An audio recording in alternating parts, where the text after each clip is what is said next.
Bonjour à tous et bienvenue dans mon septième, septième épisode de podcast, ça commence bien. J'espère que vous allez bien. Je m'appelle Émilie et vous pouvez me retrouver sur Ravelry et sur Instagram sous le pseudo Emily Never Pearls. Et donc c'est un podcast de tricot, peut-être un petit peu couture, mais surtout tricot. Je suis ravie de vous revoir. Ça fait un moment que. Ah, il y a un petit chat. Ça fait un moment que j'avais pas fait d'épisode de podcast, puisque c'est vrai que le dernier date d'un peu plus d'un an. Je suis vraiment ravie de vous retrouver. C'est vrai que j'avais pas forcément prévu d'arrêter de faire des podcasts, mais des fois c'est comme ça. Je vous avoue que c'était pas forcément un bon moment. J'avais pas le. J'étais pas dans le mood, j'étais pas dans l'état d'esprit un peu de partager parce que bah voilà, ça allait pas forcément. Bonjour le chat. Euh, Hélicoptère voulait se présenter à vous. Donc j'avais pas. Qu'est-ce que je disais? Que c'était pas forcément le bon moment parce que voilà, en termes de boulot, c'était pas la joie. En termes d'appartement où on vivait, c'était pas non plus forcément la joie. Et du coup, bah voilà, je voulais pas faire semblant pendant un podcast que tout allait bien, et je voulais pas non plus faire un podcast déprimant, parce que j'imagine que vous regardez pas des podcasts tricot pour ça. Donc voilà, les choses, une semaine passe, et puis c'est bientôt Noël, et puis hop, c'est passé, et puis paf, confinement, et là ça nous a remis dedans. Donc c'est vrai que j'ai pas refait de podcast, mais me revoilà parce que la maison, enfin l'appartement ça allait pas et donc on a déménagé cet été. Donc maintenant j'habite dans une maison à la campagne, ce qui est vraiment, ce qui change vraiment la vie là, d'avoir un jardin et d'avoir de l'espace et du calme. C'est vraiment, ça change tout. Je vais peut-être pas nous embêter tout le podcast hélicoptère. Bref. Euh, Donc, maison, jardin dans lequel l'hélicoptère ferait bien d'aller, sauf que bon, c'est vrai qu'il fait pas très beau, mais si tu pouvais nous laisser tranquille et aller dans ton jardin, ce serait pas mal, parce que je pense que les plus heureux d'avoir une maison, ce sont bien sûr les chats. Enfin, nous on est contents, mais eux ils sont ravis. Hold Up a perdu 1 kg en 2 mois, ce qui est énorme. Et puis, c'est vrai que eux ils ont pu enfin découvrir la vie en extérieur. Alors, la contrepartie, c'est que j'ai régulièrement des animaux décédés dans ma maison, mais apparemment on peut pas tellement faire autrement. Donc maison, ça va mieux, puisque maintenant on est au calme et dans la verdure. Et puis travail, pareil, ça allait pas forcément, mais j'en ai trouvé un autre que je commence dans 6 semaines. Donc là on est à un moment où tout va mieux, et ça m'a donné envie de refaire des podcasts, surtout que j'ai terminé des projets que je tenais depuis un petit moment. Là, je vais prendre un coup ces dernières semaines, même ces derniers jours, hein, puisque je pense que j'ai terminé il y a 10 ou 15 jours.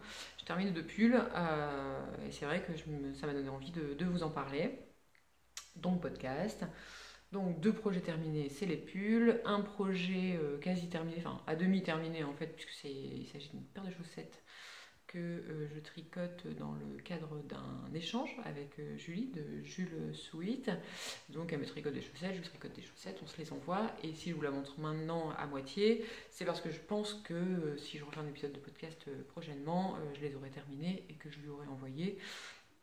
Donc je voudrais les montrer maintenant. Et j'ai aussi deux projets en cours qui sont un peu redondants, je pense, puisque c'est des projets que je vous ai déjà montrés, puisque c'est des tricots que je fais, que j'ai déjà tricoté en fait, un châle et un pull que j'ai déjà fait. Un parce que c'est mon tricot préféré, un peu réconfort, et un parce que je persiste un peu ici, puisque mes 2 précédentes versions ont disparu pour des raisons différentes, mais n'existent plus. Et donc, je me je vais en refaire un. Voilà, teasing.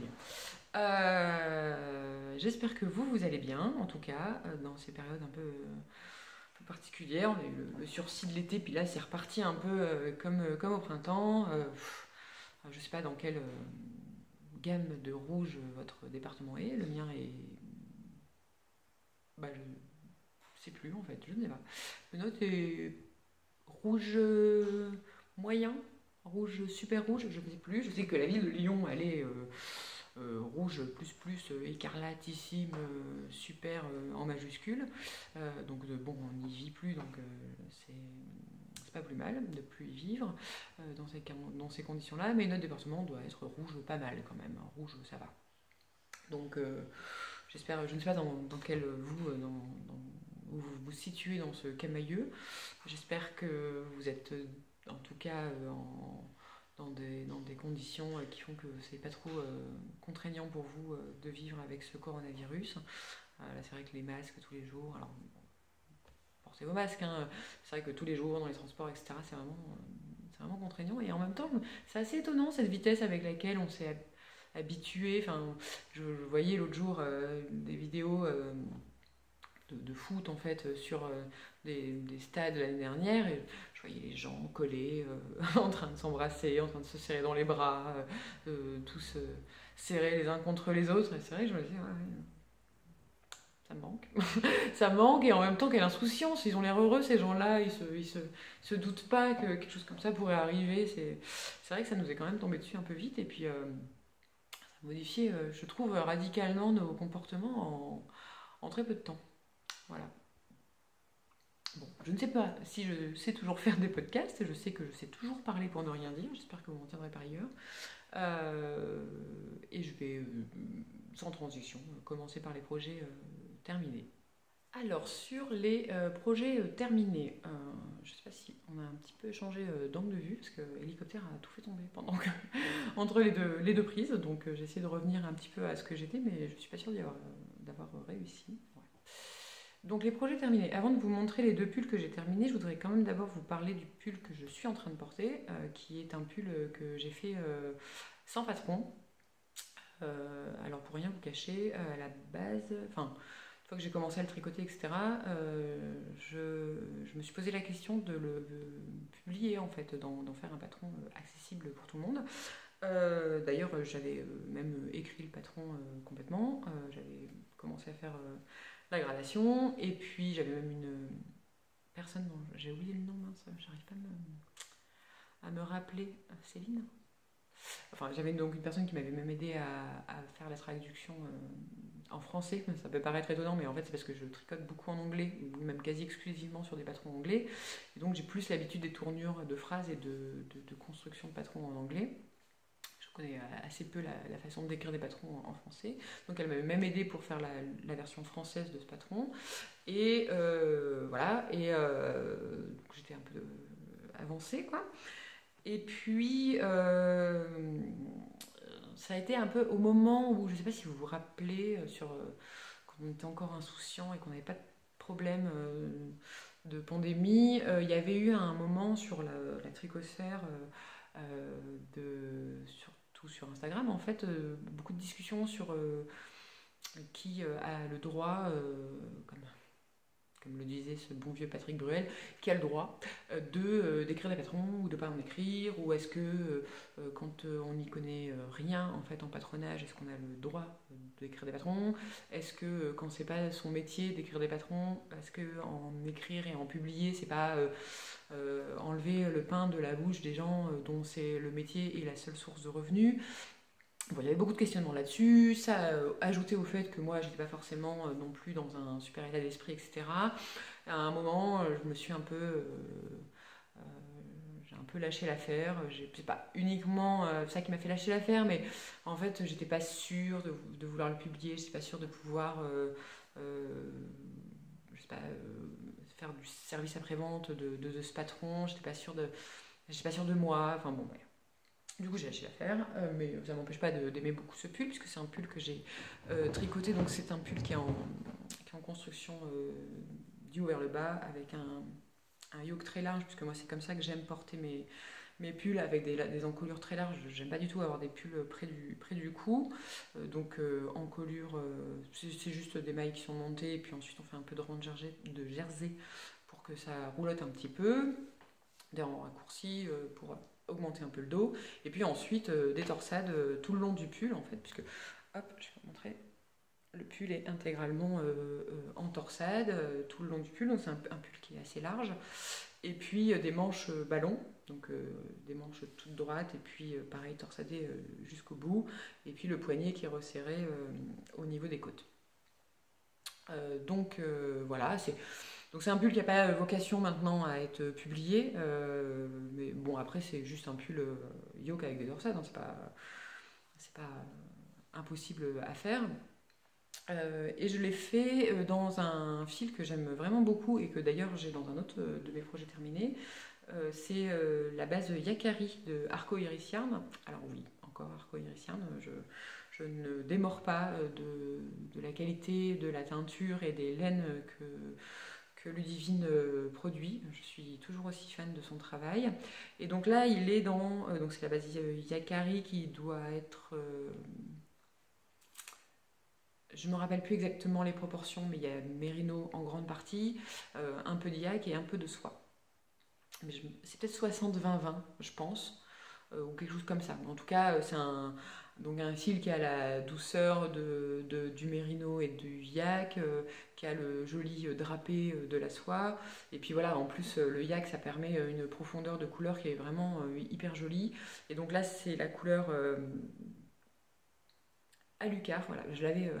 parce qu'en fait, Alucard, c'est Dracula à l'envers, chose que j'ai mis très longtemps à comprendre. Et donc j'avais Dracula dans la tête, mais j'arrivais plus à me rappeler le vrai nom de la couleur, donc c'est la couleur Alucard.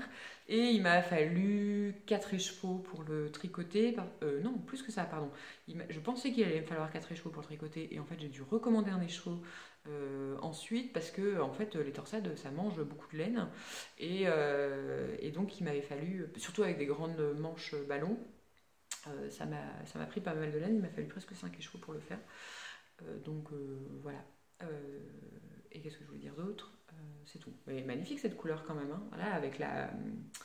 Donc c'est un espèce de violet assez fort qui est vraiment joli. Et voilà, le yak, comme c'est une fibre foncée à la base, ça rend vraiment des couleurs très profondes. C'est vraiment très joli.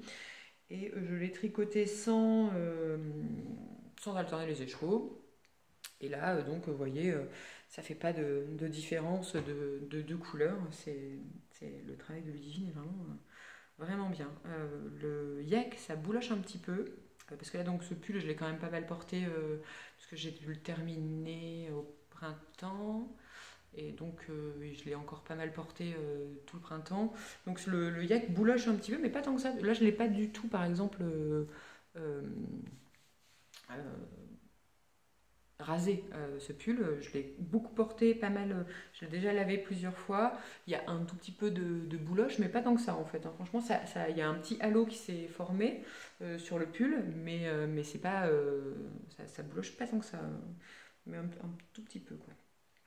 Hop, par contre ça récupère bien les poils de chat, mais ça c'est toute les laines, hein. Bref, donc voilà, donc c'était juste pour vous parler de ce petit pull.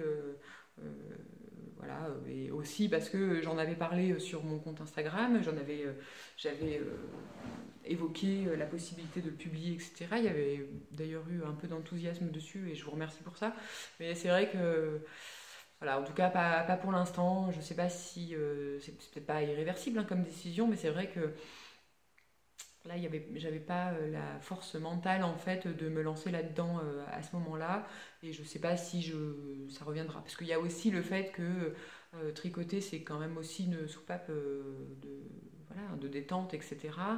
Et j'avais pas forcément envie d'associer à cette soupape le stress un peu, ou en tout cas le souci de devoir réfléchir à qu'est-ce que je fais, comment je le fais, comment je pourrais l'expliquer, est-ce que si je change les tailles, si je rajoute tant de centimètres, est-ce que ça a du sens de le faire comme ça, parce que j'en sais rien, moi je suis pas styliste ou quoi, et donc je connais pas les règles de morphologie. Je sais faire un pull pour moi parce que je connais la taille que je fais, ce que j'aime porter, l'aisance que j'aime avoir, etc. Mais je suis pas sûre que ça soit... c'est même sûr que ça s'applique pas à toutes les morphologies. Donc voilà. Donc je voulais pas non plus ajouter à mon... Pendant un moment, tricoter, c'était... enfin, quand on tricote, en tout cas, normalement c'est pour aussi se libérer l'esprit, c'est pas non plus pour s'ajouter du stress hein, ou de l'inquiétude. Donc il y a aussi ça. Bref, ceci étant dit, parlons maintenant de projets qui existent pour de vrai et que vous pourrez éventuellement refaire si ça vous tente ou en tout cas aller regarder un peu plus en détail pour des vrais patrons. Alors, c'est le pull Catkins de Marzena Koladziek, je pense qu'elle s'appelle Kolacek. Je suis persuadée d'écorcher son nom, je m'en excuse. Donc c'est un patron qui est sorti en début d'année et quand je l'ai vu, dès que je l'ai vu, je me suis dit ah oui, bah, celui-là, il me le faut. Donc c'est un patron, attendez, je vais vous montrer, avant d'en parler un peu plus. Hop, je me cache, non je me cache plutôt. Je sais pas exactement ce que vous voyez, j'espère que vous voyez. Alors c'est un bleu canard, hein, ça va être compliqué de vous montrer la vraie couleur, surtout avec la lumière qui n'est pas terrible aujourd'hui, mais c'est un pull bleu canard donc. Donc c'est un pull qui est boxy, comme vous le voyez, assez large, hop, et qui est intégralement tricoté en point de riz, dentelle et motif sur le devant. Donc voilà, c'est pas un tricot relax, c'est un tricot qui demande un peu de suivi, quoi. Enfin, c'est pas un tricot zéro cerveau, il faut tout le temps faire des choses, et c'est un peu long, voilà, faut quand même se le dire, c'est un peu long à faire, parce que voilà, c'est pas juste du jersey, où il n'y a pas un corps en jersey, ou même pas des manches en jersey, donc voilà, c'est toujours un petit peu quelque chose à faire, et donc c'est un pull qui se tricote du bas vers le haut. Donc on commence en bas. Moi j'ai fait un montage tubulaire, je sais pas si ça se voit, hop, pour ces côtes, et ensuite j'ai fait des côtes torse et je n'arrive pas à me rappeler si c'est dans le patron ou pas, si c'est des côtes normales ou des côtes torse ou des côtes doubles, je sais pas. J'ai fait des côtes torse en tout cas. Là aujourd'hui, si vous me demandez pourquoi, j'arrive pas à me rappeler pourquoi j'ai fait ça, parce qu'en plus j'aime pas tellement tricoter des côtes torse. Mais je fais des côtes torse. Donc peut-être que c'était dans le patron en fait si je l'ai fait. Je ne me rappelle pas. Voilà, bon, de toute façon des côtes ou des côtes torse, c'est pas ça le plus important. Une fois qu'on a fait des côtes torse sur quelques centimètres, on commence le corps du pull. Et donc le corps du pull, c'est des côtés qui sont en dentelle. Donc vous avez cette dentelle là de chaque côté du devant et de chaque côté du derrière, et ensuite c'est du point de riz au milieu avec un motif devant et juste du point de riz dans le dos.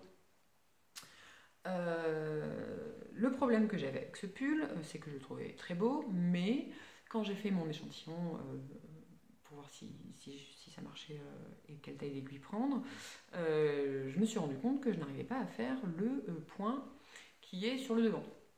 En fait, et qui donne d'ailleurs son nom au pull, hein, donc c'était quand même un peu embêtant, puisque donc c'est un point qu'elle appelle Catkins, je ne sais pas si c'est le vrai nom ou si c'est un nom à elle, mais en gros c'est un petit épi de blé, quoi. Enfin, c'est vraiment l'effet que ça rend, c'est des mailles qu'on tire. Je ne sais pas si vous connaissez par exemple les points pissenlit où on vient tirer une maille pour faire des petits V en fait sur le tricot, et ben là c'est pareil, mais on tire beaucoup plus de mailles en fait, ça fait comme un petit épi de blé très joli, et sauf que moi je suis incapable de le faire. Enfin, je peux le faire, c'est-à-dire je le fais, mais ça rend super moche, il y a des énormes trous de chaque côté, ça rendait vraiment pas bien, j'étais un peu déçue, et là je me suis dit mince, comment je vais faire, parce que en fait je pourrais très bien faire le pull en point de riz, mais ce motif devant, je trouvais ça vraiment joli, c'était un des trucs qui me plaisait le plus dans le pull.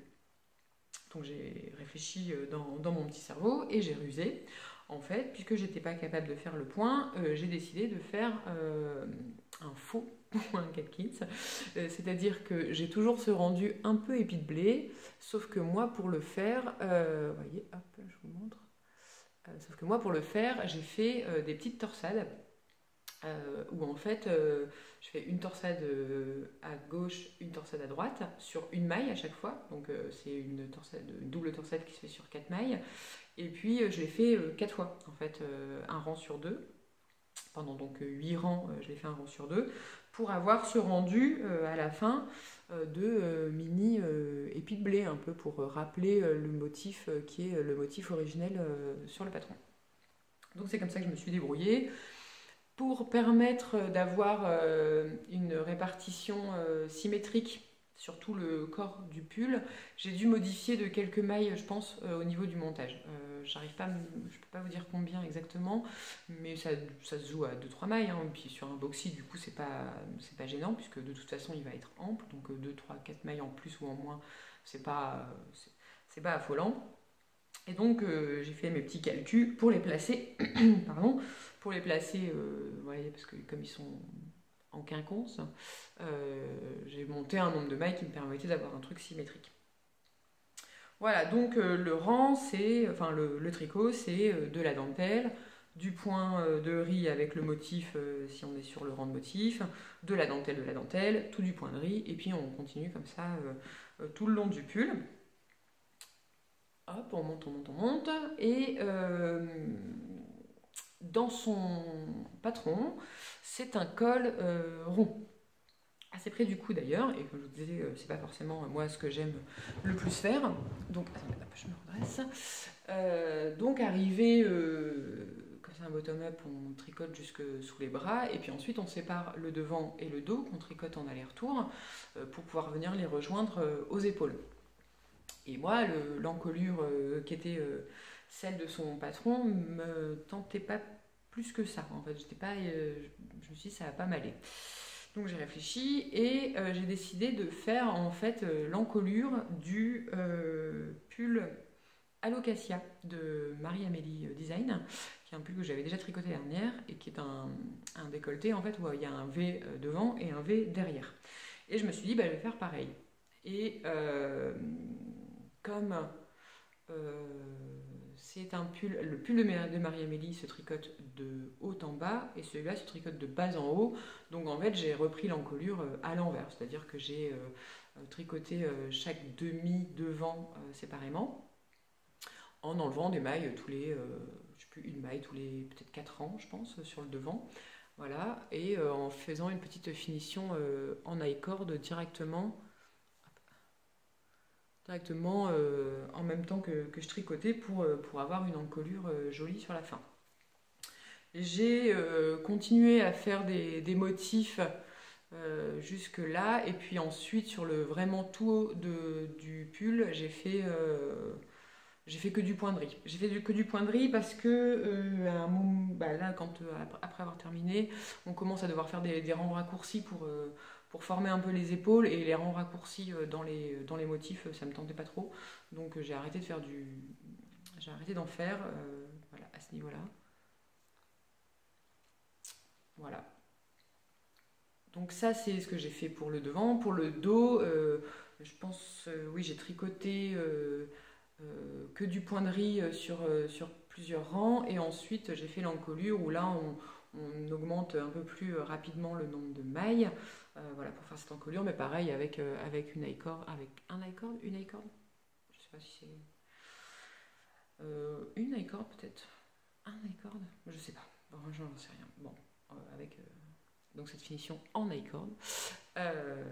Et puis arrivé tout en haut, voilà, j'ai repris les mailles en faisant un rabat à 3 aiguilles. Et je me suis un petit peu... en fait, je me suis rendu compte, j'aurais pu y penser moi-même, mais je me suis rendu compte que le rabat à 3 aiguilles, enfin, j'aime bien la finition que ça fait couture, comme ça. Le rabat à 3 aiguilles, c'est chouette, mais par contre, je trouve que rabattre à 3 aiguilles avec la taille d'aiguille qu'on a utilisée pour tricoter, je trouve que ça serre un peu les épaules. C'est hyper tendu en fait, je trouve, l'épaule par rapport à la flexibilité du pull en dessous. Et c'est vrai que je me suis dit, mince, j'aurais peut-être dû monter un peu d'une taille d'aiguille seulement pour faire le rabat en fait, juste pour que ça soit un petit peu détendu. Bon, je ne l'ai pas fait là, mais c'est vrai que là en plus comme il y a de la dentelle et que la dentelle ça s'étire plus, c'est vrai que c'est un peu tiré là sur le haut, la dentelle elle n'est pas forcément au mieux de son épanouissement quoi. Donc voilà, ça c'est la modification vraiment principale que j'ai fait, c'est ce col qui est donc différent et qui me permet voilà, d'avoir une encolure vraiment dégagée sur le devant, comme j'aime. En plus, comme j'avais déjà tricoté le pull Alocasia, je savais que cette encolure, je la trouvais vraiment bien. J'étais un petit peu inquiète sur le fait que comme c'est pas le même point, que c'est pas le même enfin, ça s'étire quand même pas mal, hein, le point de riz par rapport à du jersey. Je n'étais pas sûre qu'au niveau de l'encolure, ça fasse pas des trucs bizarres ou qu'elle soit pas devenue trop grande ou quoi. Puis en fait, non, c'est passé. Donc en faisant exactement les mêmes. Je me suis basée sur une taille d'Alocasia qui correspondait un petit peu à mon nombre de mailles. Et puis voilà, l'un dans l'autre, ça a marché, donc j'étais plutôt contente. Et puis en plus, comme c'est un tricot qu'on fait de bas en haut, tant qu'on n'a pas rabattu les deux épaules, on ne peut pas l'essayer en fait. Donc vraiment jusqu'au dernier moment, j'étais un peu inquiète. Et puis au final, ça s'est bien passé. Pour les manches, du coup, je suis aussi partie du patron de la Locasia pour le nombre de mailles à remonter en fait. J'ai remonté à peu près le nombre de mailles qu'il y avait dans le Alocasia et pas sur le patron du Catkins, puisque comme j'avais changé l'encolure et donc le nombre de rangs que je faisais, je voulais que ça matche. Voilà, c'est remonter des mailles dans une bordure en dentelle. Ça n'a pas été le meilleur moment de ma vie, hein, je vous cache pas que ça a été un petit peu. Pas été forcément agréable. Et d'ailleurs, pourtant, moi j'avais rajouté une maille à la fin, enfin au début de chaque rang, deux mailles même au début de chaque rang pour justement avoir deux mailles en jersey pour faciliter le remontage de mailles. Et puis en fait, non, ça n'a même pas trop aidé puisque c'était quand même un peu compliqué de remonter dans la dentelle. Mais comme c'est du coup une dentelle et qu'il y a des trous puisqu'il y a des jetés dans la dentelle, bah du coup s'il y a des erreurs de remontage de mailles, ça se voit pas, c'est caché dedans quoi. Donc c'est l'avantage. Ensuite, j'ai fait donc des manches toutes droites. Je vous avoue que pour les manches, je me base rarement sur les patrons. En fait, une fois que j'ai remonté les mailles, en général, je fais en fonction de ce que je veux. Et donc, c'est des manches toutes droites. Donc, on a l'impression qu'elles s'évasent sur la fin, puisque en fait, c'est pas qu'elles s'évasent, c'est mon bras qui rétrécit. Et quelques codes torse pour terminer. Un petit rabat,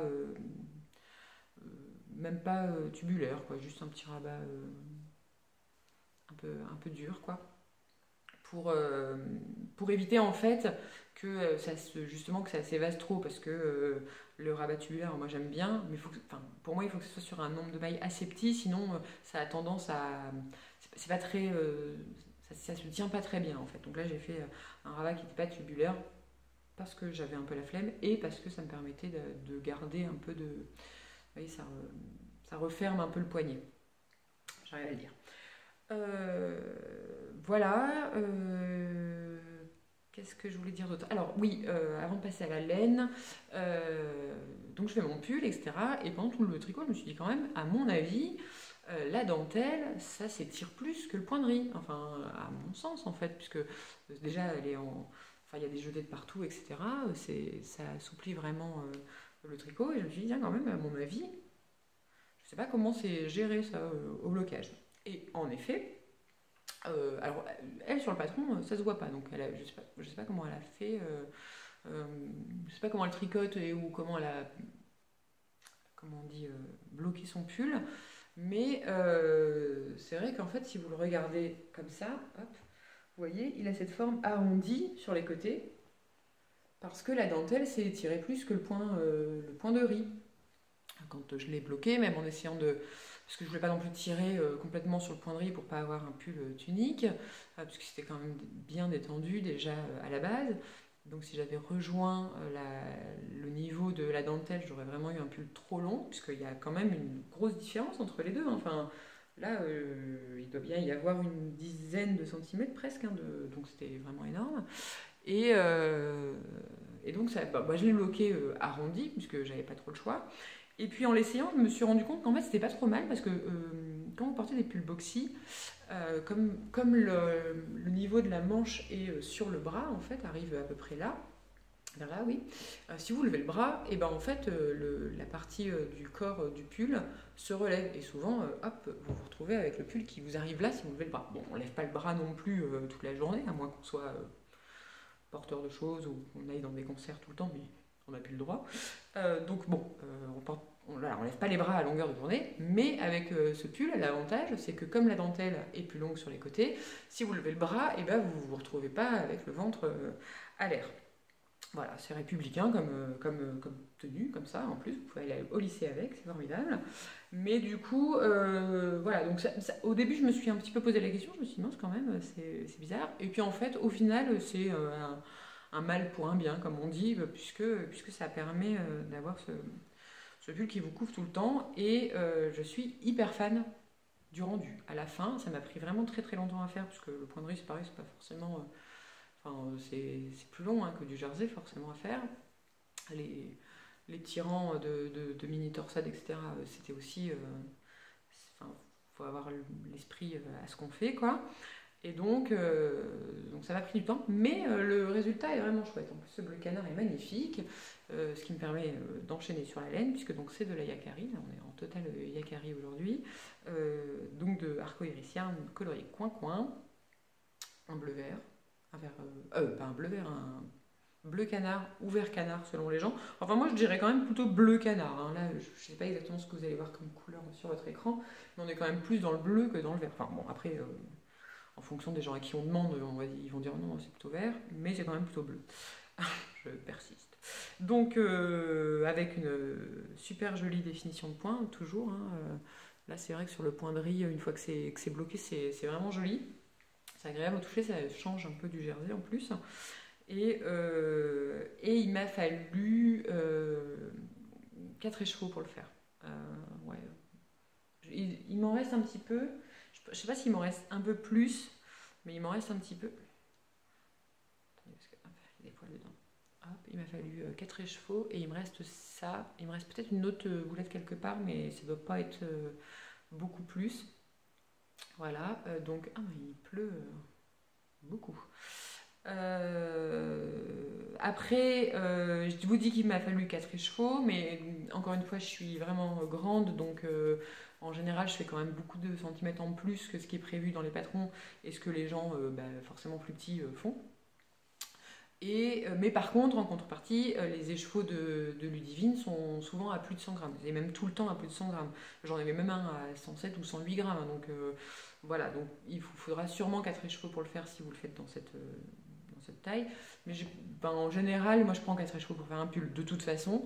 Donc je pense que ça m'a pas pris plus de laine que d'habitude. Malgré la taille, malgré le point texturé, malgré les motifs, ça m'a pas pris plus de laine que d'habitude. Pas beaucoup en tout cas. Donc si vous avez... vous pouvez prendre les quantités de laine que vous prenez d'habitude et puis ça devrait passer.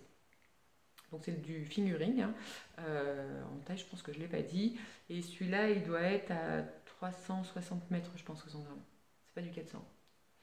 Donc bon, déjà, si vous avez un fingering à 400 mètres, vous gagnez un petit peu de laine. Voilà, donc Catkins, largement modifié, du coup, de Marzena Kolatchev. Je vous invite à aller voir ce patron et peut-être de tester son point, parce que peut-être que vous y arriverez. Moi, j'aurais peut-être dû... j'aurais peut-être dû insister en fait, hein, sur la réalisation de ce point. Je ne l'ai pas fait, mais j'aurais peut-être dû. Enfin, en tout cas, je suis quand même contente du résultat du mien. Et voilà, cette contrefaçon, ça marche bien en fait, hein, bon, personne ne le sait que c'est pas la vraie. La dentelle, hyper facile, hein, vous voyez, c'est pas grand-chose, hein, c'est du jeté et puis des mailles ensemble. Donc, c'est pas non plus... c'est pas une dentelle difficile à faire. Et puis, on capte vite où on en est. On n'a pas besoin de regarder les grilles, etc. Voilà, donc c'est ce pull, hop, de Marzena Kolatchev. Je vais arrêter de dire son nom et de l'égorger sûrement. Et si je voulais dire un autre truc, je crois que le patron est uniquement en anglais et vous pouvez le trouver sur Ravelry. Voilà, ça va mieux. J'ai bu un peu d'eau et surtout je suis allée rentrer des chats qui apparemment ne peuvent pas rentrer par les fenêtres qui sont ouvertes quand il pleut, ils peuvent rentrer que par les portes. Donc je suis allée ouvrir mes chats parce que je voyais qu'ils miaulaient à côté. Alors, deuxième projet terminé. Encore un boxy, encore en yak et encore modifié. Donc voilà, c'est pour ça que je vous avais dit, je ne sais plus si je vous l'ai dit, alors que je trouvais qu'ils avaient des similitudes, mes projets, mais ce sont ces similitudes-là. similitudes. Bah, passons. Alors, c'est un pull qui est issu du Laine Magazine numéro 8 de l'été 2019. Et d'ailleurs, c'est le pull qui est en couverture du numéro 8 de Laine Magazine. Donc, c'est le pull qui s'appelle Honeydew. Et il est quelque part dans le magazine. Je vais le trouver. Je tombe jamais sur celui que je veux. À chaque fois que je cherche un patron ou des photos dans un Laine Magazine, ah, le voilà. Je le trouve jamais. Alors, ce pull, comme vous voyez, c'est un pull qui est... Hop, je vous montre ça. Qui est un pull d'hiver, puisque c'est un pull col roulé, boxy col roulé, qui est tricoté en mélangeant un fil de fingering à peu près, ou light fingering en tout cas, et du mohair. Donc il doit se tricoter en aiguille 4, 4,5, quelque chose comme ça. Et donc c'est un gros pull d'hiver en mérino mohair. Ou n'importe quoi mohair, mais donc avec un double fil. Moi ça ne me tentait pas de le faire en mohair, mais ça me tentait bien de faire ce pull quand même. Mais je le voulais plutôt en pull mi-saison. Donc j'ai fait un échantillon avec une laine de chez The Woolly Skin, qui est aussi donc sa base yak, et qui s'appelle Démoniaque, dans la coloris Lucifer. Et donc je me suis rendu compte en faisant mon échantillon que en faisant une des grandes tailles, j'arrivais à peu près à l'aisance qui était recommandée. C'est-à-dire que j'ai fait une bien plus grande taille parce qu'il me fallait beaucoup plus de mailles pour arriver au nombre de centimètres que je voulais. Les mathématiques étant passées, j'ai donc fait ce pull avec uniquement un... Oh c'est marrant, on dirait qu'il... Vous n'avez pas très bien la bonne couleur non plus ici, hein. J'ai l'impression que ça rend pas. Attendez, je vais vous le montrer plus près, peut-être que vous verrez mieux la couleur. Ouais, voilà, on est plus dans la... Bon, c'est pas même pas... Voilà, c'est un vert de gris foncé. Je sais pas si c'est une couleur qui existe, vert de gris foncé, mais c'est ça, hein, vraiment, c'est une espèce de gris un peu vert, quoi. Enfin, vert de gris, quoi. Qui est très beau, qui est très doux, qui est donc de la basiaque, qui doit être dans les mêmes genres de proportions que ce que je vous disais tout à l'heure, un 60-20-20 ou peut-être un 70-20-10, je ne me rappelle pas exactement, je vous avoue que j'ai pas gardé les étiquettes en fait, comme j'étais plus dans cette dynamique podcast, j'ai tout jeté, quoi. Enfin, et en plus j'ai déménagé entre temps, etc. Donc là pour le coup, retrouver les trucs, c'est pas possible. Bref, donc j'ai fait en fingering avec beaucoup de mailles et c'est pour ça en partie que ça m'a pris un temps fou à faire parce que ce pull, il faut s'accrocher. Vraiment, je vous cache pas, encore une fois, c'est pas pour dire que je suis géniale, hein, je veux dire, il y a plein de gens qui peuvent le faire, mais c'est quand même du boulot parce qu'on s'ennuie vraiment jamais à aucun rang. Donc pareil, c'est un pull qui se tricote du bas vers le haut, donc montage tubulaire de 25 millions de mailles, toujours. Hein. Quand on aime, on ne compte pas, sauf que là ce sont des côtes normales, des côtes 1-1. Là pour le coup dans le patron je suis même sûre que ce sont des côtes 2-2 normalement, mais j'ai fait des codes 1-1. Voilà. Encore une fois, c'est trop loin pour que je me rappelle pourquoi, mais il devait y avoir une bonne raison à l'époque. En tout cas, donc j'ai fait des codes 1-1 sur quelques centimètres, et puis ensuite, donc on fait ce point texturé sur tout le long du pull, qui est un mix entre des mailles. Vous voyez, on a du point mousse un peu au milieu, et entre les rangs de point mousse, il y a du. Comment ça s'appelle des torsades, en fait, enfin, des mini torsades, c'est des mailles. Je me rappelle plus le nom, dis donc. Bon, en gros, c'est une maille qui passe par-dessus l'autre et une maille qui passe par-dessus l'autre, comme dans le motif du Catkins que j'ai fait d'ailleurs. Hein. J'adore les torsades de une maille, quoi. Alors, pour faire ces. Et c'est aussi pour ça que ça m'a pris beaucoup de temps, pour faire ces mini torsades de 1 sur 1, comme ça, vous avez des techniques pour tricoter les deux mailles en même temps. Enfin, pas en même temps, mais sans avoir besoin de prendre une aiguille à torsade, en fait. Mince, j'ai perdu le nom des mailles échangées ou quelque chose comme ça. Des mailles croisées, peut-être. Ça doit s'appeler des mailles croisées. Parce on croise deux mailles, en fait. Bref. Et donc, vous avez des techniques pour les tricoter. Vous trouvez des tutos sur Internet très bien faits, etc. Sauf que Moi, quand je fais comme ça, et d'ailleurs je l'ai fait sur le premier rang et puis j'ai vite arrêté, euh, mes mailles ne sont pas pareilles qu'elles soient à droite ou à gauche. C'est-à-dire que, je sais pas, ça doit être dans la façon dont je tricote, j'ai une maille qui est lâche et une maille qui est tendue en fonction de, je sais plus si c'est droite ou gauche qui est tendue ou droite et gauche qui est lâche, mais en gros, du coup, j'ai une grosse maille et une petite maille. Et sur un motif comme celui-là, où en fait les torsades sont parallèles, enfin pas parallèles, n'importe quoi, symétriques, côte à côte en fait, hein, tout simplement, et ben je trouvais que ça se voyait vachement. Et du coup ça me gênait parce que je me suis dit, mince, c'est pas très beau quoi, enfin, ça risque de gâcher le pull parce qu'en plus c'est partout quoi.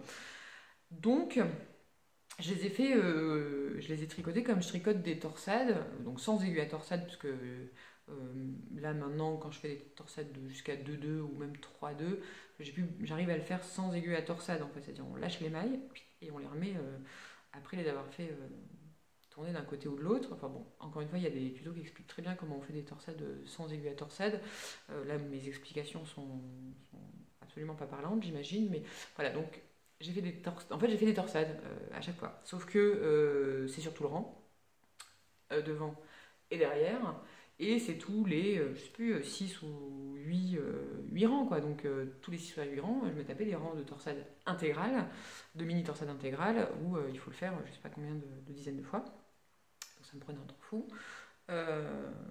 Et donc j'ai avancé très lentement sur ce pull. Je vais pas vous cacher, parce qu'en plus après, faut faire du renvers, du endroit. Il n'y a pas beaucoup de rangs sans rien. Et en plus, ils passent très vite par rapport à tous les autres, donc on les voit pas. Et donc ça m'a pris pas mal de temps à faire de.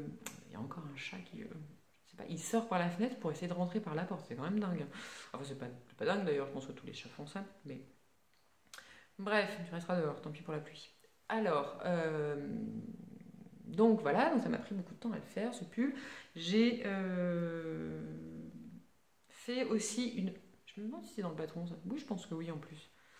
Il y a une petite ligne de maille envers tout le long en fait. On la voit très peu.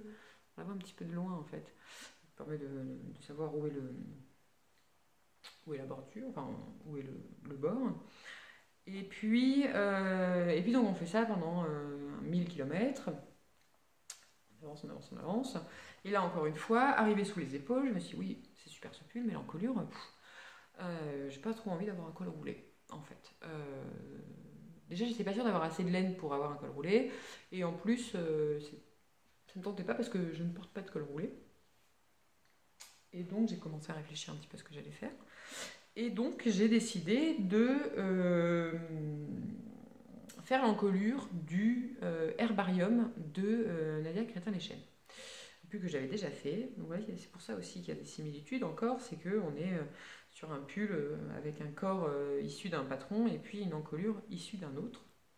Et donc j'ai fait l'encolure du herbarium. En fait, j'avais de la chance parce que en regardant mon nombre de mailles, le nombre de mailles que j'avais pour le corps de ce pull-là, je me suis rendu compte que sur le herbarium, ça correspondait à une maille près à une des tailles de l'herbarium. Donc je me suis dit, bah, c'est super, je vais vraiment pouvoir me caler sur son encolure. Et c'est ce que j'ai fait. Et donc devant et derrière, en continuant à faire le point texturé, j'ai suivi plutôt les explications en termes de nombre de rangs et de nombre de mailles à lâcher sur l'encolure, etc. J'ai fait celui du herbarium. Donc ça m'a un peu compliqué. Ce qui a été un peu compliqué, c'est au niveau de l'encolure même, quand il faut essayer de garder le motif tout en enlevant des mailles, etc. Alors ça, c'était pas forcément facile. C'est de là à peu près, je vais pas vous cacher.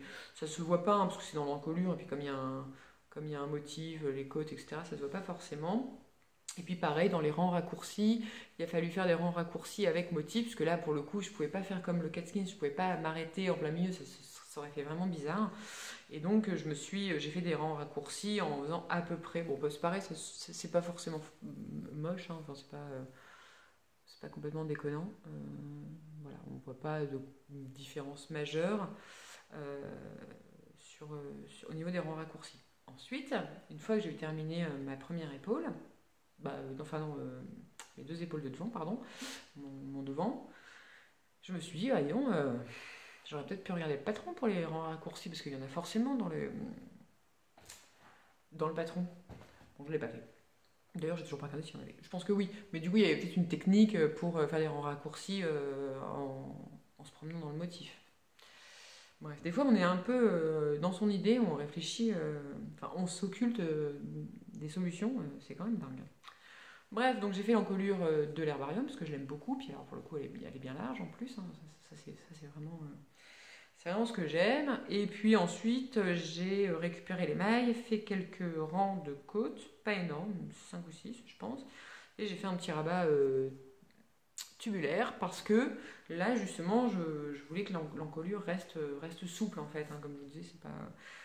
Il me faut un petit nombre de mailles pour que ça tienne bien. Mais là, du coup, comme je voulais qu'elle soit souple, et en plus, comme le point entre le moment où j'ai tricoté et le moment où je l'ai bloqué, c'était quand même très étendu. Je voulais aussi une encolure qui permette de tenir en fait, et pas d'avoir une encolure toute serrée là et des motifs hyper tirés sur l'encolure. Même si ça tire quand même un petit peu plus, hein. Les motifs, on voit, ils sont un peu plus tirés là-haut que dans le corps du pull. Voilà, donc vous avez du motif partout, partout. Et puis pareil pour les manches. Là, par contre, j'ai fait les manches du herbarium, mais je les ai suivies à la lettre, c'est-à-dire en termes de... Oh, mais il est un peu froissé. Je vais vous montrer la manche qui ne l'est pas. Donc, j'ai suivi le nombre de mailles à remonter. Et puis, j'ai fait les diminutions qu'elle donne dans le herbarium, en fait, pour avoir des manches fitées. Parce que comme il est vraiment très large, avec le gros motif, etc., je voulais des manches plus fitées. Et puis en plus, comme je venais faire le Catkins, je voulais pas avoir deux pulls similaires, donc je voulais aussi cette petite différence. Donc on a ces manches qui se rétrécissent. Ensuite, une fois que je suis arrivée à la fin des diminutions, j'ai continué à faire quand même en quelques centimètres, enfin même 10 bons centimètres de jersey tout endroit. Et puis pareil, des petites côtes à la fin avec pour le coup un rabat tubulaire parce que j'avais vraiment très peu de mailles et que je voulais pouvoir le remonter aussi sur les avant-bras. Voilà, donc ça c'est le pull Honeydew, donc encore une fois pas mal modifié par rapport au patron original. Et la laine, donc la base démoniaque de The Woolskin dans la couleur Lucifer. Là, j'ai eu la chance de l'avoir cette laine parce que je l'ai commandée au tout début du confinement. Mais enfin, c'était pas encore confiné, mais on était déjà. Ou alors peut-être on était confinés. Enfin, on était vraiment dans la limite et c'était le moment où on savait plus trop et où la poste c'était un peu compliqué. Bah, tout était compliqué en fait, hein, vraiment tout au début du confinement. Et j'ai quand même réussi à l'avoir. Ou alors juste avant le confinement, je l'ai reçu. Enfin, en gros, c'était vraiment dans cette période-là. Donc c'était un peu mon dernier achat avant, avant la fin du monde.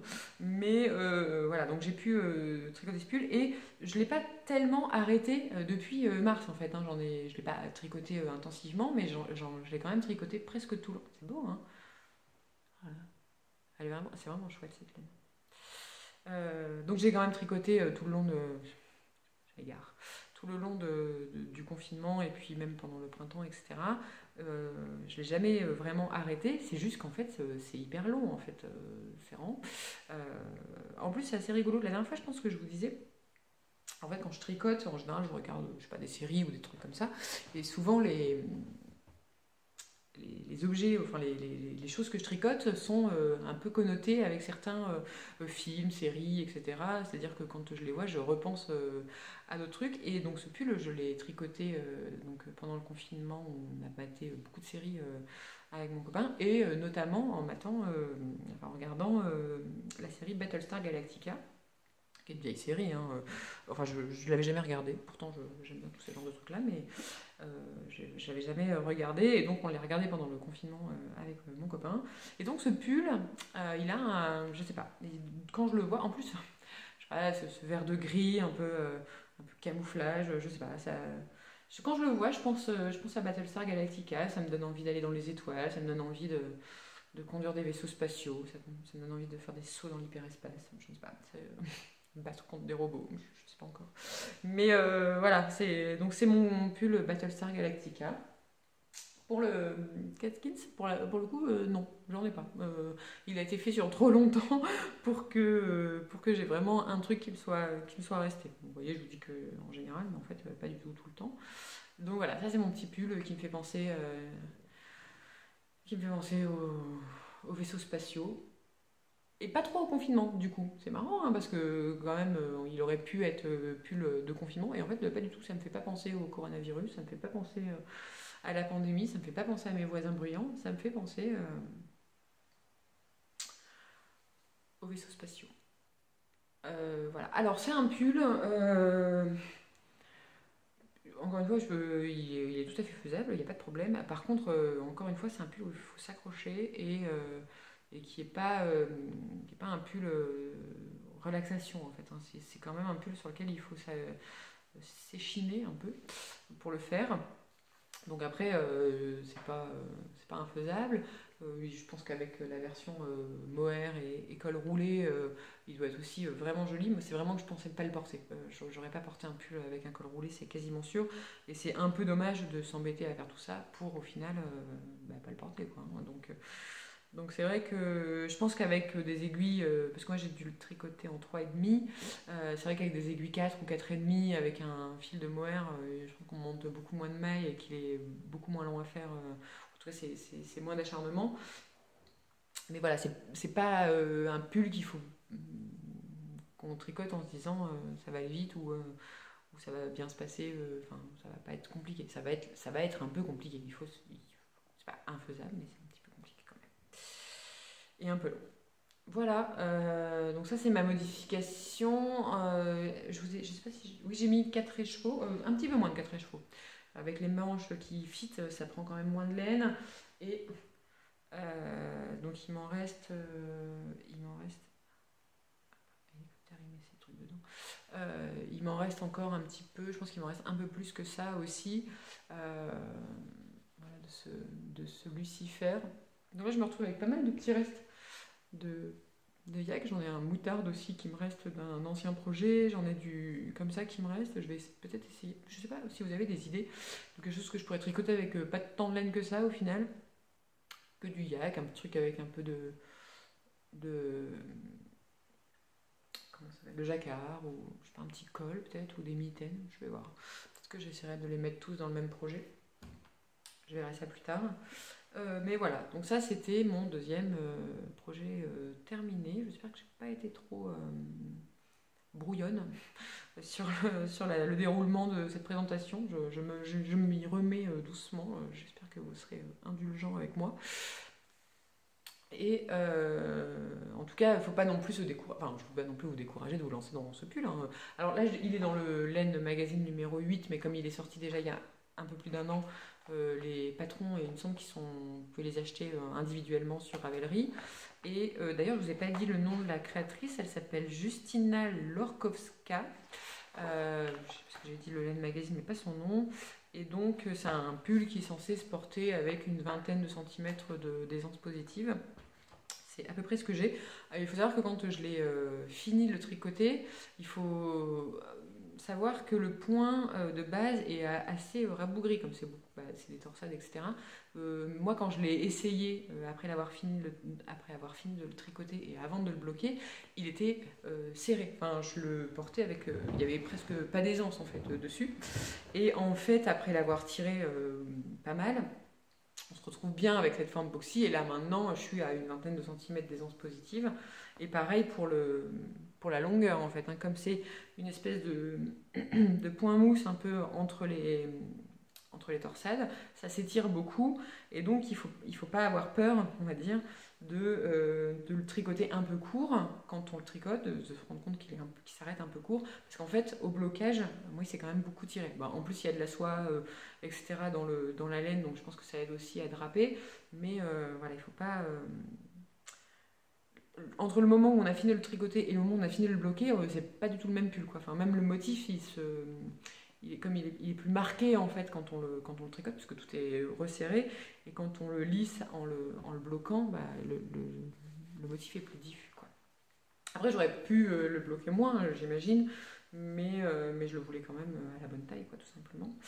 Donc voilà. Et cette laine, je me rends compte que j'en ai pas parlé. Je pense que vous imaginez bien que je l'adore.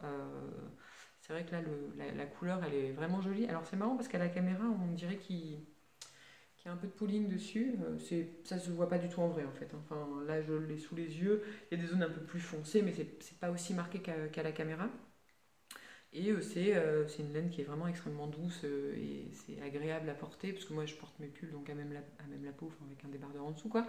Mais c'est pas du tout gênant à porter, c'est très très doux, c'est chaud. Là en plus on peut bien avoir la sensation sur les manches qui sont uniquement en jersey. Ça c'est dans le patron, hein, c'est pas moi qui l'ai inventé. Et on sent la douceur, enfin moi ça me donne envie de reprendre du yak chez The Woolskin pour me faire un pull en jersey pour profiter un peu de la douceur parce que sur le motif on le sent moins, ouais, pour profiter de cette douceur quoi. Voilà, hop.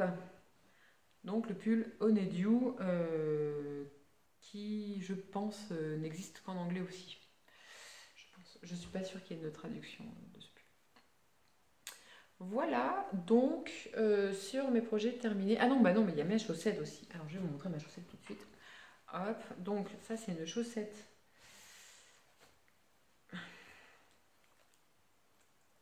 Hop. C'est une chaussette qui est pas très belle quand elle est pas bloquée, je pense. Je pense qu'elle sera mieux quand elle sera bloquée en fait, puisque bon ça va encore. Donc c'est une chaussette. C'est une chaussette dont le patron vient du livre.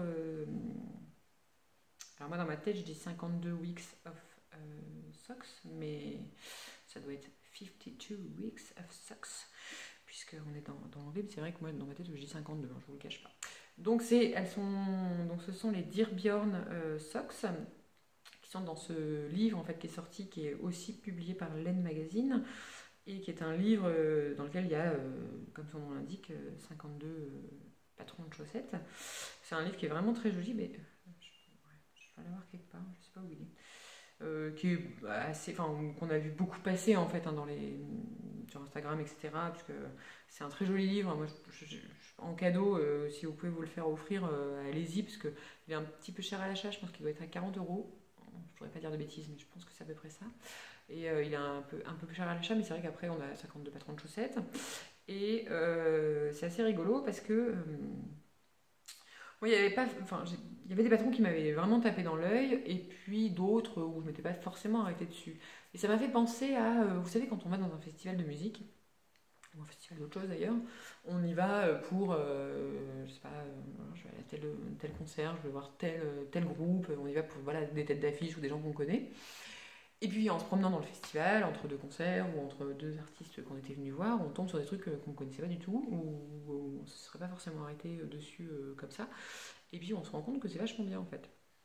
Et ben 52 weeks, 52 weeks of socks, c'est un peu pareil, c'est le festival de la chaussette, puisque vous l'achetez en disant ah bah tiens il y a tel et tel patron que j'aime beaucoup, et puis en fait en le feuilletant, en regardant les photos qui sont magnifiques et en parcourant un peu le livre, on se rend compte qu'en fait, il y a plein d'autres modèles J'aurais pas forcément acheté le patron pour les faire, mais maintenant que je l'ai, bah en fait, elle me tente bien.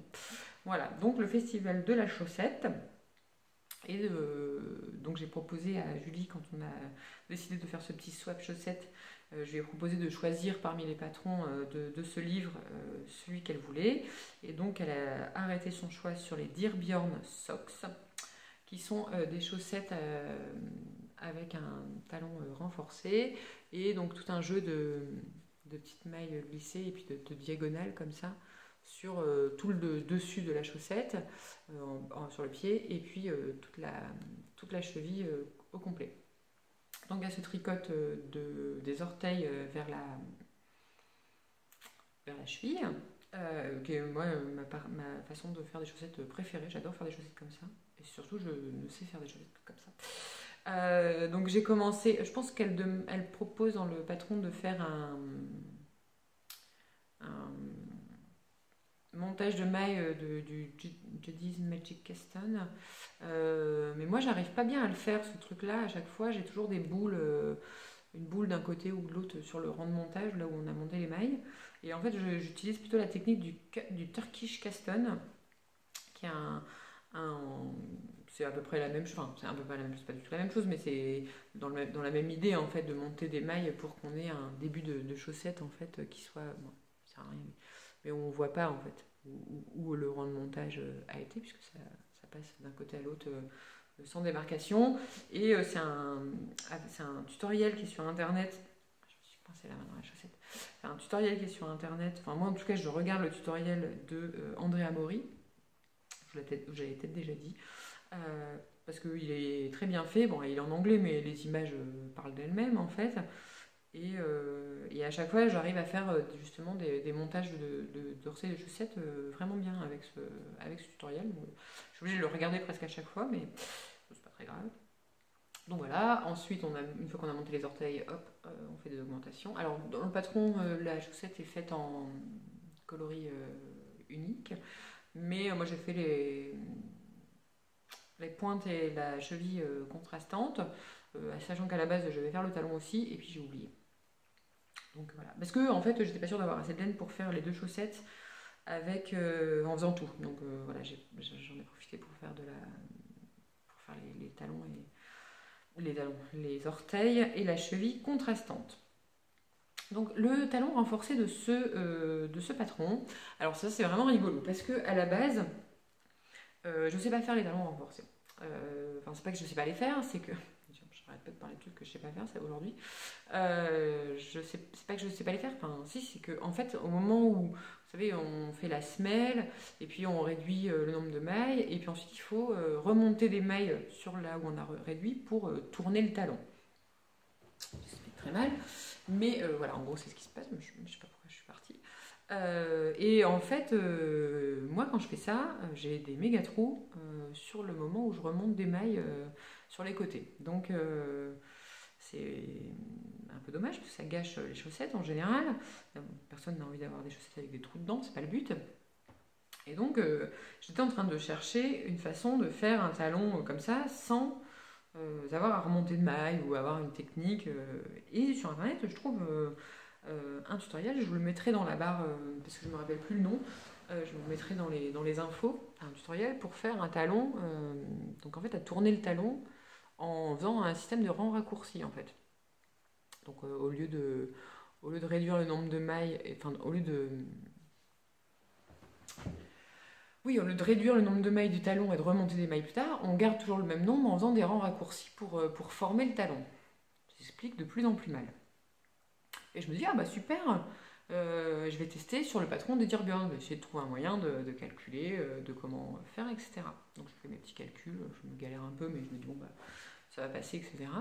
Et ensuite, je lis le patron, parce que c'est comme ça que je fais. Dans le couloir, je regarde pas à droite, je regarde pas à gauche, je regarde je regarde le patron, et en fait, c'est ce talon-là qui est utilisé dans les Dirbion Socks. Donc, je suis bête des fois. Donc en fait, voilà, donc c'était assez rigolo, c'est que je voulais tester ce patron dont j'avais jamais entendu parler avant de le chercher, et en fait, c'était ce patron-là qui était dans les chaussettes. Donc c'est des choses qui sont rigolotes à faire, parce qu'on s'ennuie pas trop, etc. Je vous avoue, je vais pas vous le cacher. J'ai eu un petit moment de désespoir quand j'ai vu, enfin, pour moi quand j'ai vu le patron, et quand je regardais les images, pour moi c'était des petites mailles glissées, tout ça, c'était cool. Et en fait, quand je me suis rendu compte en lisant le patron que c'était des mailles glissées, mais aussi, évidemment, pour qu'elles penchent, il faut faire des mini torsades, en fait, encore des mailles échangées ou croisées. Croisées, ouais. Et je vous cache pas que j'ai eu un petit moment de désespoir parce que je venais de finir le corps des Bobby des étoiles, là, du Honeydew, où j'avais des rangs de mailles croisées infinies. Et là, il faut que j'en refasse. Donc, j'ai eu un petit moment de ah bah non, ah bah non. Et en fait, c'est une chaussette, donc il n'y a pas beaucoup de mailles. Donc, en fait, c'est pas difficile. Enfin, il y en a beaucoup moins. Et en fait, ça marche très bien. Mais c'est vrai que sur le coup, j'ai eu un petit moment de désespoir. Bref, donc c'est des super chaussettes, talons renforcés. Et là, comme en fait, c'est des mailles glissées sur le dessus et sur les chevilles, elles ont une forme un peu bizarre. Enfin, quand on alors, voilà, mon téléphone a décidé qu'il ne voulait plus filmer le podcast.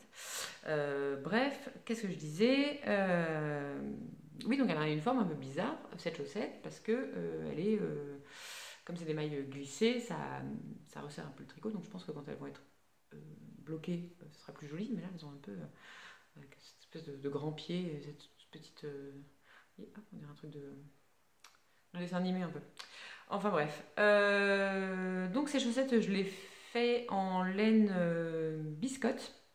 La laine à chaussettes biscotte qui est la base Bis-Soc, dont je vous ai déjà parlé, parce que c'est une laine que j'aime beaucoup, qui vient du Canada. Et en fait, moi, ma sœur habite à Québec, et donc quand je vais la voir, c'est pas non, là du coup ça fait longtemps, mais quand je peux y aller, ils ont une boutique juste à côté de chez ma sœur, enfin juste à côté, dans Québec, et donc j'aime beaucoup aller acheter de la laine là-bas. La couleur c'est épinette, je pense, quelque chose comme ça, donc c'est encore un bleu canard, on est dans le bleu canard, vert canard. Et la couleur nuit pour la contrastante, qui sont des restes de châle que j'ai depuis vraiment longtemps. Voilà. J'ai fait tomber ma pelote. Hop. Donc, je sais pas ce que je voulais dire d'autre sur cette chaussette. Je pense pas grand chose. Voilà, c'est une chaussette. Hein. Faudrait que j'enlève les fils. Hop, j'ai fait un rabat tubulaire dessus. Hop, pour que, comme c'est pareil, encore une fois. J'ai l'impression de me répéter indéfiniment, mais pour que ça. Parce que sur les chevilles, quand même, il faut ça. Parce que je pense pas que Julie ait des chevilles de cette taille-là. Parce qu'elle aura des un peu plus grandes chevilles, donc là, on a le droit d'avoir un point qui tire un peu, enfin, qui sont un peu lâches pour les hauts, pour que ça. Mais ça tiendra quand même normalement. Voilà, je pense que c'est à peu près tout ce que je voulais dire.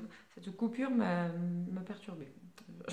J'étais dans mon truc et puis je ne sais pas, ça n'a pas. Bon, bref, des chaussettes. Et voilà pour les projets terminés. Et je me rends compte que je parle depuis 1 million d'années. C'est peut-être pour ça que mon téléphone s'est arrêté d'ailleurs. Il en est peut-être un peu marre. Donc je vais tout de suite passer au projet en cours. Et puis je pense que je passerai peut-être un peu plus vite d'ailleurs, puisque je vous en avais déjà parlé pas mal. Alors, mon premier projet en cours, c'est pas celui-là, c'est pas celui-là dont je voulais parler, c'est l'autre. Donc dans mon petit sac Apollonie, hop, Apollonie, qui sont les... Je vous laisse regarder ce magnifique sac qui sont faits par une lyonnaise, et je vous encourage à aller, si vous ne connaissez pas encore, mais bon, il y a quand même pas mal de gens qui connaissent maintenant la marque Apollonie. Il fait des super jolis sacs, et ça c'était ce sac de Noël que j'ai pu récupérer dans ce rouge carmin qui est très pandémie compatible en ce moment, donc avec cette petite doublure Noël un peu, enfin il y a du haut, c'est joli. Bref, donc je tricote encore un châle pour lequel je me suis arrêtée en plein milieu d'un rang, ce qui est vraiment pas pratique pour vous le montrer, mais qui est donc un châle. Alors en plus, il est vraiment... Oh, Émilie. Donc c'est un châle, vous l'aurez deviné, Waiting for Rain. Alors là aujourd'hui on n'attend plus du tout pour la pluie, mais voilà, donc c'est ce châle Waiting for Rain qui est un châle de Sylvia McFadden et qui se tricote normalement dans un fil de fingering, mais que j'avais déjà fait l'année dernière dans un mélange fingering et mohair et que j'ai refait cette année. Voilà. Donc là je suis en train de le tricoter, j'ai passé la première dentelle et je suis en train d'être pas loin de la deuxième, je pense. Donc c'est un châle croissant qu'on commence ici et puis qu'on augmente assez fortement à chaque rang, parce que je pense qu'il y a 6 mailles d'augmentation à chaque aller-retour. Voilà, avec des petits passages de dentelle au milieu, et que je tricote en aiguille 4,5, sachant que le patron demande des aiguilles 4 pour du fingering. Donc fingering et mohair 4,5, ça le rend plus dense que ce qui est prévu. Mais en même temps, c'est un châle, enfin pour un châle avec du mohair, on veut quand même un truc qui tienne chaud, quoi. Je le tricote en laine amourée. Donc la couleur... Ah ben là j'ai les étiquettes. Voilà, là je m'étais dit, pour le coup, je regarde les étiquettes. Donc la couleur c'est ramasser des pommes de pin. Voilà, et donc c'est la base Athéna 100% Mérino pour le fil de fingering. Ah oui, c'est joli cette couleur. Hein. C'est brun, gris. champignon un peu. Pomme de pin peut-être. Suis-je bête. Et la deuxième, donc c'est 400 mètres au 100 grammes. Et puis la deuxième laine, donc c'est du mohair, c'est 72% kid mohair et 28% soie. C'est la base Orphée, toujours chez Laine Amouret. Voilà, donc c'est les deux couleurs ramassées des pommes de pin, je les ai fait en ton sur ton. Voilà, donc c'est comme ça. Et puis ça rend oui, ce gris brun. Grain, brie, je ne sais pas. C'est très joli, c'est très très doux, c'est très agréable. En plus, j'ai récupéré ces échevaux en les achetant en déstache sur MySpace. Je ne sais pas si vous avez entendu parler de ce site qui est en fait un site de petites annonces dédiées au tricot. Donc vous pouvez vendre des échevaux dont vous ne voulez plus ou des pelotes dont vous ne voulez plus sur MySpace. Vous pouvez aussi chercher des pelotes, par exemple, je sais pas, vous voulez finir un pull, il vous manque quelques grammes de laine et puis vous essayez de retrouver sans avoir acheté un écheveau complet, vous pouvez peut-être avoir quelqu'un qui a un reste de laine dans ses tiroirs et qui voudra bien vous le céder. Puis vous avez aussi des accessoires tricot, etc. Je n'ai pas d'action dans ce site, hein, mais c'est juste que du coup j'ai pu acheter, moi j'ai trouvé ces laines sur ce site, donc il y avait deux écheveaux de chaque que j'ai payé, je ne pourrais pas vous dire une bêtise, donc je ne me rappelle pas exactement, je dirais 80 € je pense pour les 4, ce qui fait quand même une bonne économie par rapport au prix normal. Surtout c'était des écheveaux enfin, comme neufs en fait, hein, je les aurais achetés chez les Amouris et j'aurais eu le même résultat, sauf que je les ai payés moins cher, donc c'est toujours bien, quoi, hein, on va pas se mentir. Et donc je les ai reçus, en plus je les ai reçus juste après avoir déménagé, en juillet. Et puis après, il a fait hyper chaud, c'était l'été. Enfin, là, en arrivant dans la maison, il a fallu faire des travaux. Enfin, des travaux. Il a fallu faire de la peinture, en fait. Et tout ça. Et puis, quand il fait 35 degrés, on n'a pas forcément envie de tricoter du mohair. Déjà qu'on n'a pas forcément envie de tricoter. Et donc, je les ai regardés pendant très longtemps. Puis, je voulais finir quand même ce que j'avais. Je voulais pas monter de nouveaux trucs tant que j'avais pas terminé. Puis, je commençais à manquer de câbles de toute façon. Enfin, bref. Du coup, j'ai quand même réussi à tenir 2 mois en les regardant dans mon placard régulièrement et en me disant, ah, quand même, ils sont beaux, hein. Et ça m'a permis quand même de, de faire le ping-pong d'idées de ce que je voulais faire avec. Parce qu'au début, je voulais faire un. Au début, je les ai achetés pour faire un waiting for rain. Je me suis dit, bah, très bien, je vais en refaire un, c'est super. Et puis, il y a le plafond qui craque au-dessus de moi. Et puis après, je me suis dit, oh, et puis quand même, le waiting for rain, t'en as déjà 2. Plus j'en ai fait un l'année dernière pour ma mère à Noël. Enfin bref, j'étais quand même. Et puis, je me suis dit, peut-être que je vais faire le psylo de Camille Descoteaux. Je me suis dit, tiens, oui, c'est vrai, il faut du fingering, il faut du mohair. Là, c'est plutôt un châle en brioche. Donc, et puis avec une torsade dans le bout. Et puis en fait, j'avais envie de faire du point mousse. Je me suis rendu compte que j'avais vraiment envie de faire du point mousse. Genre, en même temps, je sortais quand même de 2 projets que je vous ai montrés qui étaient un peu compliqués. La brioche, c'est pas ultra compliqué, mais quand même, c'est pas aussi intuitif que du point mousse. Et donc, je me suis dit, non, mais en fait, je vais faire du point mousse. Et je vais faire mon waiting for rain, je m'en fous, je l'aime beaucoup. Et donc, voilà. Donc, je me suis un peu emballée parce que. Je l'ai tricoté, enfin là la partie avant la dentelle, et même avec la dentelle, j'ai tricoté hyper rapidement. Là j'ai monté un autre truc, donc je suis un peu redescendue en rapidité parce que ce châle il est vraiment parfait. Je pense que c'était peut-être le dernier ou l'avant-dernier épisode où j'en parle et on reparle de ce patron, donc si vous voulez en avoir plus d'informations, je vais pas redire ici ce que j'ai déjà dit la dernière fois, de toute façon, j'en pense que du bien de ce patron, je le trouve vraiment chouette. Qu'est-ce que je disais du coup? Oui, il a un seul défaut, c'est qu'il se tricote hyper vite en fait. On n'en profite pas assez. Donc je me suis un petit peu ralentie là, mais vous voyez, j'ai déjà passé la première barre de dentelle, puis c'est beau, hein. Ah là, j'aime bien ces laines comme ça, avec des nuances, mais pas trop, en plus dans le châle, et puis avec le mohair par-dessus, c'est hyper diffus. Le mohair de laine Amouret est vraiment doux. Là, ça va pas me déranger de le porter en écharpe sur le cou. Voilà, donc là, vous voyez, j'ai fait ça et il me reste ça de laine. La dernière fois, la dernière fois que je l'ai fait comme ça en double, j'avais utilisé mes 2 écheveaux enfin, j'avais utilisé presque toute la laine et c'était l'équivalent de de 200 grammes de fingering et de 100 grammes de mohair. La dernière fois, je pense que j'étais arrivée pile poil. Là, je ne peux pas vous dire, je me rends pas compte. J'ai l'impression que je le tricote un peu plus serré que d'habitude. Comme ça faisait longtemps que je n'avais pas tricoté avec des grosses aiguilles, j'ai l'impression que je tricote un peu plus serré, mais c'est peut-être juste une illusion que je me fais. Je vous dirai la prochaine fois combien il m'a fallu de laine, mais en tout cas, la dernière fois, c'est passé avec 200 grammes de mérino et 50 grammes, 100 grammes et 100, oui, 100 grammes deux échevaux de chaque, quoi. Voilà, j'ai arrêté de faire des calculs. Avec 2 échevaux de chaque. Voilà, ça c'était. Alors je passe un peu rapidement parce que déjà je me suis rendu compte que j'avais beaucoup parlé, mais puis, comme je vous dis sur l'ancien podcast, enfin sur un des anciens podcasts, vous pouvez retrouver toutes les informations sur ce Waiting for Rain et je pense avoir un peu poncé le sujet maintenant.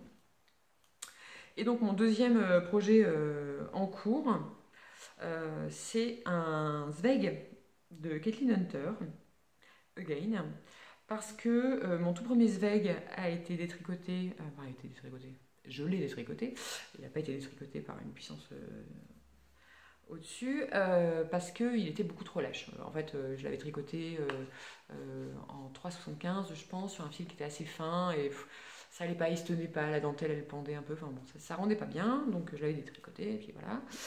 Donc premier échec. Le deuxième, il était parfait, d'ailleurs je pense qu'il est peut-être dans le podcast d'avant, enfin en tout cas il est présenté dans un ancien podcast. Oui, sûrement. C'était donc un Zweig que j'avais fait en yak de chez La Bien-Aimée. Et je l'adorais, mais alors vraiment je l'adorais, j'adorais les couleurs, il était bleu royal et jaune moutarde, jaune vert un peu, cuivre, bronze, enfin j'en sais rien. Il était super beau, je l'adorais et je l'ai passé à la machine. Voilà, donc là je vous avoue que c'était vraiment... Oh, ça m'a embêté. Ça m'a embêté pour le dire poliment. Il est passé à la machine au milieu d'autres vêtements, dans le noir. J'ai pas fait gaffe, j'ai mis mes fringues à la machine et j'ai ressorti un pull pour enfant. Déception. Feutré, un max, et puis grand comme ça, quoi. Enfin, hop, c'était impossible à sauver, impossible à récupérer. La dentelle, c'était devenu un amas. Les couleurs étaient devenues moches. Enfin bon, tristesse. Donc, hop, fin de l'histoire, dégagée. Et je me suis dit, plus jamais, tant pis, le Zweig ne veut pas de moi, je ne veux pas du Zweig, puis c'est comme ça. Et puis en fait, j'en ai monté un la semaine dernière, après avoir passé quand même un an à m'en remettre de cette histoire, peut-être un peu moins d'un an. Mais avoir mis quelques mois à me remettre de cette histoire, j'ai quand même eu envie de refaire un Zweig. Donc, je l'ai monté il n'y a pas longtemps, la semaine dernière, je pense. Et là, j'ai passé la dentelle. Alors, en plus, c'est d'autant plus je vais pas dire rigolo parce que déjà j'arrête pas de le dire et qu'en plus ça l'est pas du tout. C'est un peu. C'est bizarre cette histoire que j'ai avec le Zweig puisque c'est le troisième que je fais malgré les tentatives de l'univers pour me dire qu'il faut pas que je le fasse. Mais c'est surtout qu'en plus, faire cette dentelle, j'aime pas trop la faire. Je suis pas. Je suis pas fan, je suis fan du rendu, j'adore la tête qu'elle a à la fin, mais j'aime pas trop la faire en fait, parce que déjà c'est beaucoup de queue de torse. Là au milieu, à un moment, on fait vraiment que des côtes torse. Il y a beaucoup de jetés avant ou après des mailles en verre. Et je ne sais pas pourquoi, je ne suis pas hyper douée pour faire des jetés avant et après. En fait, en général, en plus, vous voyez, c'est côte-côte. Et j'en ai toujours une qui est vachement plus grosse que l'autre. Je ne sais jamais si c'est celle avant ou celle après que je fais pas bien. Mais du coup, il y en a beaucoup. Et puis, elle est pas difficile, hein, la dentelle. Et puis, bon, de toute façon, depuis le Zweig, il a été vraiment fait par beaucoup de monde. Donc,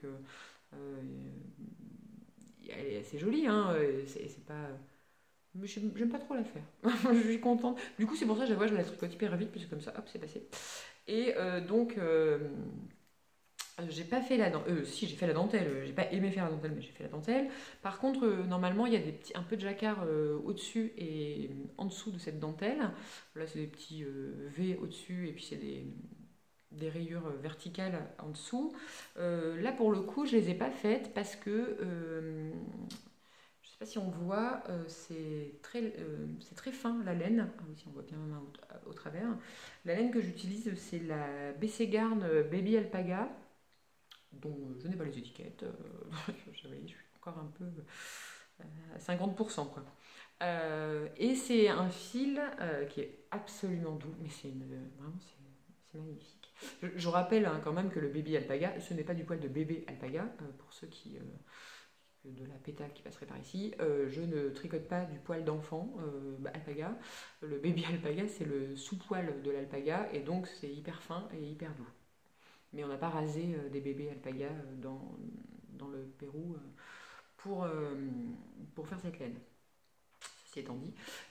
Voilà. Et donc c'est un fil qui se vend par écheveau de 50 grammes et 50 grammes c'est 250 mètres.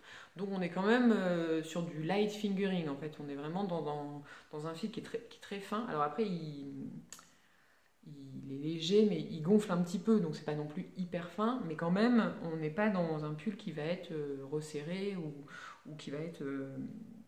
ouais voilà c'est un petit peu déjaugé. Et donc... explication de Milan pour en venir à un but, ça je n'ai pas oublié non plus. Donc je n'ai pas fait, je m'en étouffe moi-même, je n'ai pas fait le jacquard parce que je me suis dit, comme on voit quand même pas mal à travers, j'avais peur qu'on voit les fils derrière en fait, j'avais peur que ça rentre pas bien. Donc j'ai fait plutôt des rayures. Là j'ai passé la dentelle hier soir, je vais aussi refaire une ou deux rayures, je pense de blanc. Voilà, pour finir le yoke et puis ensuite je séparerai les manches et le corps et puis je vais faire que du jersey. Il y a des petits motifs normalement dans le zweig sur le corps mais je ne vais pas le faire. Voilà. Par contre je vais sûrement faire des manches ballons aussi, des manches un peu comme celle-là. C'est-à-dire qu'une fois que j'aurai récupéré toutes les mailles des manches, je pense que je vais aller tout droit. Je pense que dans le patron il y a peut-être des diminutions quand même. Mais moi je pense que je vais aller tout droit et puis resserrer à la fin ou un truc comme ça. Je verrai, je suis pas encore... j'y vais au feeling pour celui-là parce que puisque de toute façon dans 2 ou 3 mois je l'aurai plus hein, puisqu'il va sûrement disparaître d'une façon ou d'une autre, je sais pas, il va y avoir une invasion de mythes ou mon chat va s'en servir comme griffoir, je ne sais pas encore mais il y en aura pas sûrement. Alors donc voilà, après les couleurs de cette laine je crois pas qu'elles aient de nom, je pense qu'elles ont des numéros. Celle-ci c'est blanc. Blanc blanc. Il y a blanc écru et blanc blanc. Là c'est blanc blanc. Et puis celle-là c'est vieux rose, violine, je ne sais pas. Je ne suis pas très informative sur le coup, je suis bien désolée. Mais voilà, donc c'est un espèce... Oui, c'est vieux rose. Ouais, ils n'ont pas 25 000 couleurs non plus, hein, donc voilà, c'est ces couleurs-là. Puis je trouve que ça rend bien, que ça va bien rendre en plus avec mon petit châle champignon. Je pense que ça devrait être joli. J'aimerais bien le terminer assez rapidement. Bon, là, maintenant que j'ai passé la dentelle, ça devrait aller. J'aimerais bien le finir assez rapidement pour pouvoir le porter pendant encore, avant qu'il fasse vraiment trop froid. Parce que comme il est quand même un peu déjaugé, je suis pas sûre que cet hiver, ça tienne. Quoique en fait, je me rends compte, le problème quand on tricote ses propres pulls, ça, on n'en parle pas assez. Attention, c'est que donc on tricote des pulls pour se tenir chaud, évidemment. Le problème, c'est que je trouve que et dans les transports et dans les bureaux, souvent on crève un peu de chaud assez rapidement en fait. Alors dehors on est content, mais dedans il fait quand même vite chaud. Et donc à la limite, je pourrais quand même peut-être encore le porter cet hiver. Voilà, avec un manteau pour aller dehors. Et puis à l'intérieur, je serais peut-être quand même contente de pouvoir porter un pull sans que je meure de chaud. Mais bon, c'est vrai que là, c'est les bonnes périodes en ce moment pour porter ce genre de pull. Donc bon, là, je pense que ça devrait aller quand même plutôt vite. C'est vrai que là, je suis passée de projets très longs à des projets où normalement ça devrait bien se passer, quoi. Voilà. Et puis j'ai mis un petit marqueur vache, qui est un de mes marqueurs de maille préférés, que j'avais acheté chez Lille Weasel il y a un petit moment maintenant. Je ne sais pas si ça vous le fait, vous, au début d'un projet, de trouver parce que souvent quand on fait des pulls, on a besoin d'un marqueur de rang. Je ne sais pas si ça vous le fait, vous, d'avoir... faut trouver le bon marqueur pour le bon projet. Il faut que ça s'harmonise au niveau des couleurs, il faut qu'il soit dans le même tempo un peu. Non, je ne sais pas si ça vous le fait à vous aussi. Là, je trouvais que la vache, ça allait bien avec. Voilà, puis en plus c'est un de mes préférés. Voilà, donc encore une fois, je suis pas rentrée dans le détail. J'ai juste dit que je ne vais pas faire la dentelle. C'est vraiment le niveau zéro de la présentation. Non, en plus, c'est pas non plus l'enfer, hein, cette dentelle. C'est juste que moi, j'en suis pas. Je préfère le rendu que le faire. Voilà.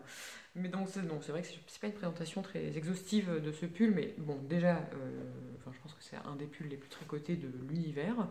Et je pense en avoir déjà parlé dans un autre podcast. C'est comme le chat là. Voyons. Il est peut-être temps que j'arrête de parler, en fait. Je vous ai dit au tout début de ce podcast, je pense, c'était il y a maintenant 5 heures, je pense, que j'avais commencé à faire de la couture.